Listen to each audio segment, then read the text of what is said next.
Estamos acá con el ejercicio 2.11. El ejercicio 2.11 nos da un conjunto A, cuyos elementos son 2, 3, 5 y 7.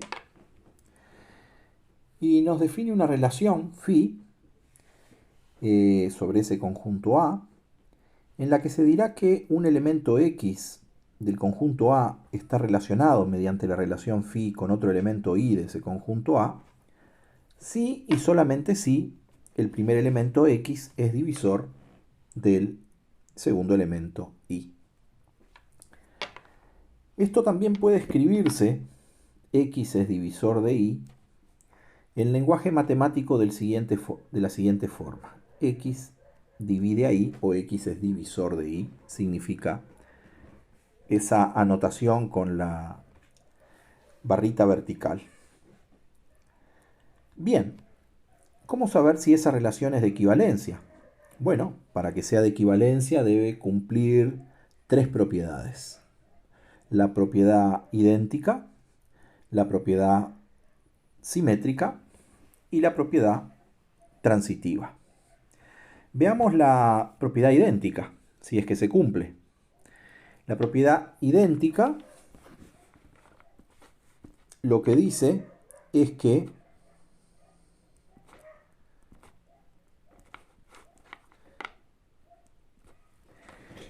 para todo elemento de A debe estar relacionado con A.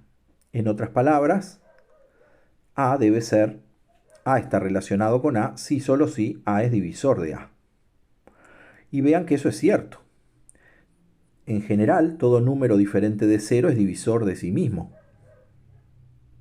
Estamos hablando en el conjunto de los números naturales, aunque podríamos estar hablando en el conjunto de los números enteros. El único que no se divide a sí mismo es el 0. No está definida la división por 0. Pero eso es para otra conversación. En este caso tenemos un conjunto A que solo tiene 4 elementos: 2, 3, 5 y 7. 2 divide a 2, 3 divide a 3, 5 divide a 5 y 7 divide a 7. Por lo tanto, todo elemento de A es divisor de sí mismo y por lo tanto se cumple la propiedad idéntica. Vamos a escribirlo así.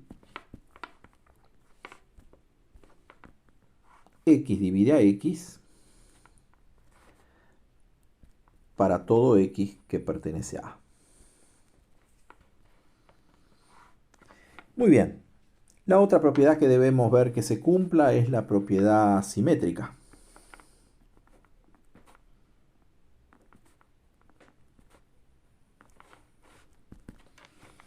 Que si tengo dos elementos de A,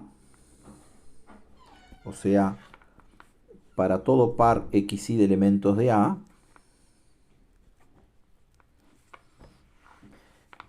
si X divide a Y, entonces Y debe dividir a X. Si un elemento X está relacionado con Y, yo ya lo escribí como X divide a Y, debe cumplirse entonces que Y divida a X. Ahora, observen que los números del conjunto A son 2, 3, 5 y 7. Estamos hablando de 4 números primos. De hecho, los primeros 4 números primos en el conjunto de los números naturales. ¿Qué quiere decir eso? Quiere decir que los únicos divisores que admiten cada uno de esos números son ellos mismos y el 1. Tienen exactamente dos divisores. Por lo tanto, si cada uno de ellos solo admite como divisores a ellos o al 1 que no está en este conjunto, no va a ocurrir que ningún número de acá divida a otro número de ese mismo conjunto.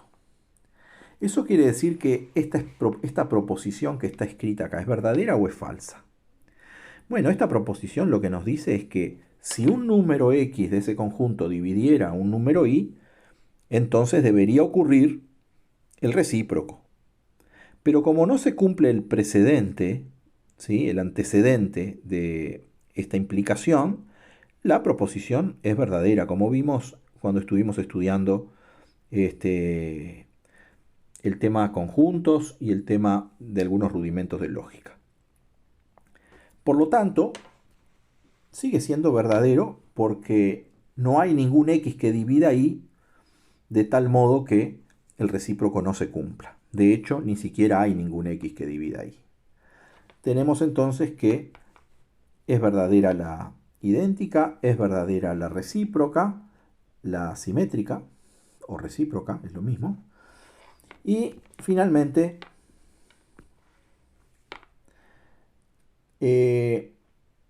no me queda acá la transitiva para analizar.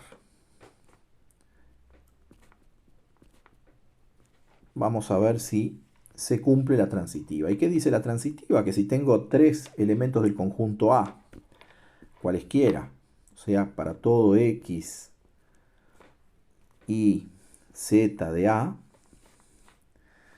si x está relacionado con y, o sea, si x divide a y en este caso, y además y divide a z, debe ocurrir que x divide a z.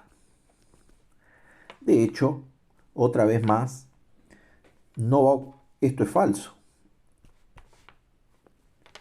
No hay un elemento x que divida y, ni y que divida z, porque los cuatro números de A son primos. O sea, 2 no divide a 3, ni a 5, ni a 7, 3 no divide a 2, ni a 5, ni a 7, y así sucesivamente. Por lo tanto, esa proposición es verdadera porque el antecedente de la implicación es falso. Tenemos entonces que también se cumple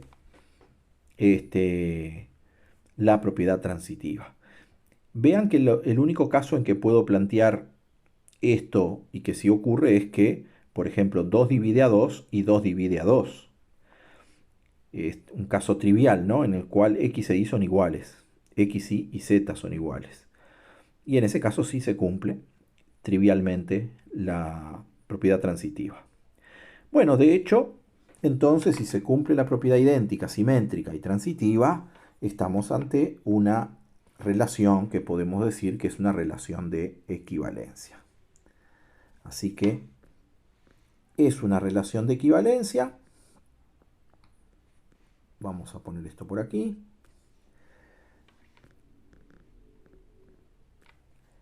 Y lo que nos pide a continuación es hallar si es de equivalencia, y lo es, el conjunto cociente de A según phi.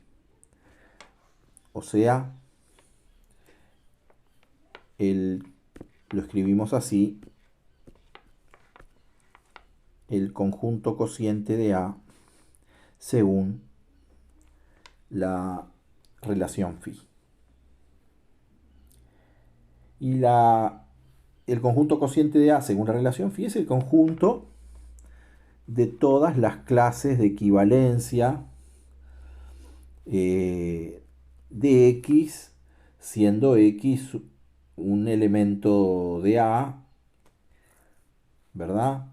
Y la clase de equivalencia que pertenece al conjunto de partes de A. A ver, escribamos esto. Esto es la clase de x que pertenece al conjunto de partes de A. Y además, x pertenece a A. Esa es la definición que tenemos de conjunto cociente. Bueno, veamos cuáles son las clases de equivalencia. Las clases de equivalencia del 2 son todos el conjunto de todos los elementos que son divisores, que están relacionados con 2, o sea, que son divisores de 2. Y el único elemento que es divisor de 2 en A es el propio 2. La clase equivalencia del 3 es solamente el 3. La clase equivalencia del 5 es 5 y la clase de equivalencia de 7 es 7.